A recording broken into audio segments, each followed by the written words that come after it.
मशहूर यूट्यूबर डकी भाई कल रात से गिरफ्तार है। National cyber crime investigation agency जो है उन्हें गिरफ्तार करती है।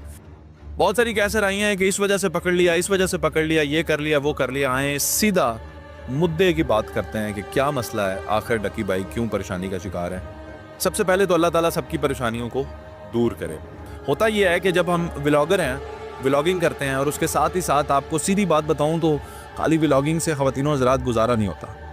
इतने पैसे नहीं आते, मैं आपको सीधी बात बता रहा हूँ। इतने पैसे यूट्यूब फेसबुक नहीं भेजता कि आपका गुजारा हो सके। ख़ास करके इन जैसे लोग जो इस तरह का लाइफस्टाइल अपना लेते हैं, गुजारा मुश्किल हो जाता है। तो उसके लिए इंसान क्या करता है, मैं भी करता हूँ, प्रमोशंस करते हैं। हम डिफरेंट ब्रांड्स की प्रमोशन करते हैं, डिफरेंट प्रोडक्ट्स की प्रमोशन करते हैं और उसके अंदर बाज़ औक़ात हम कुछ गलत कदम भी उठा लेते हैं। जो मेरा ख्याल है, ये मेरी ज़ाती राय है और इस तरह कहा भी जा रहा है, मुबैना तौर पर यह बात हो रही है कि डकी भाई ने कुछ जो है गैम्बलिंग ऐप्स की प्रमोशन की है, जुए की ऐप्स।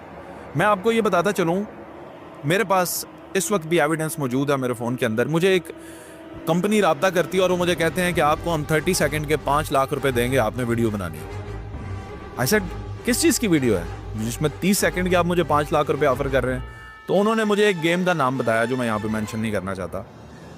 वो गेम बेसिकली जुए की गेम थी और उसके अंदर लोग जाकर बैटिंग करते हैं, अपना पैसा हारते हैं या फिर जीतते हैं, व्हाटएवर द रेशियो इज़। तो मैंने उन्हें कहा स्ट्रेट अवे, और ये मेरा रूल है कि हम कभी भी गैम्बलिंग, फ्रॉड और इस तरह के इन्वेस्टमेंट प्लान्स के अंदर बिल्कुल कोशिश करते हैं कि ना हम घुसें और ना ही इनको प्रमोट करें। स्ट्रिक्ट पॉलिसीज़ हैं हमारी। तो मैंने उन्हें मना किया। 5 लाख रुपए मैंने ठुकराए। उसी वक्त उस शख्स ने तजलील आमेज़ अल्फाज के साथ मुझे 2 लिंक्स भेजे। उनमें से एक शख्सियत जो है वो भी बड़ी मशहूर थी और दूसरे थे डकी भाई। तो उन्होंने उस गेम को प्रमोट कर रखा था। आप जब इन गेम्स को प्रमोट करते हैं तो अवाम का करोड़ों और अरबों रुपया उन ऐप्स के ज़रिए से अवाम अपना नुकसान करती है या फाइनेंशियल फ्रॉड्स का शिकार होती है। एक मेरे ज़राए के मुताबिक डकी भाई जो है इन एप्लीकेशंस को प्रमोट करने के लिए जो एक वीडियो बनाते हैं या कोई भी प्रमोशन करने, स्पेसिफिकली इन ऐप्स का जिक्र करना मुनासिब नहीं है, वो और भी बहुत सारी प्रमोशंस करता है, अच्छे काम भी करता है। ये नहीं है कि सिर्फ बुरे काम ही करता है, ये भी शायद उससे सरजद हुए हैं।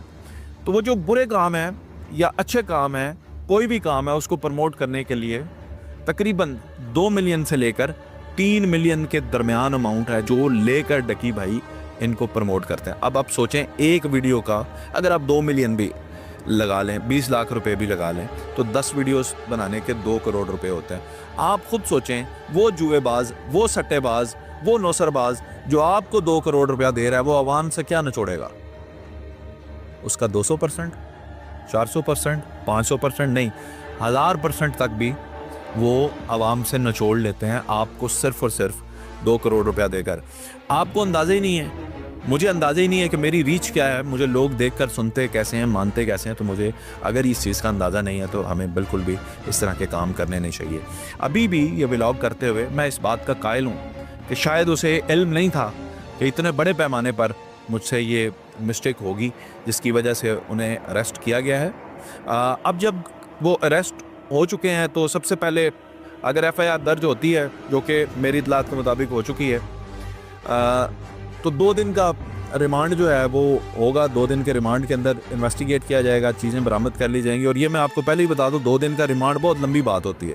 2 घंटे के अंदर ही इनके पास सारी डिटेल्स आ जाती हैं। इसके अंदर फिर व्हाट्सएप के नंबर्स रिकवर किए जाएंगे, वो ट्रांजैक्शन के लिंक्स रिकवर किए जाएंगे जो इलीगल ट्रांजैक्शंस हैं, और ये सारी चीज़ें खुदा न खास्ता मेरी अल्लाह से दुआ है कि उनसे ऐसा कुछ भी ना निकले। अगर निकलते हैं तो फिर साथ परेशानी का शिकार हो सकते हैं, लेकिन अगर ऐसा कुछ भी ना निकला तो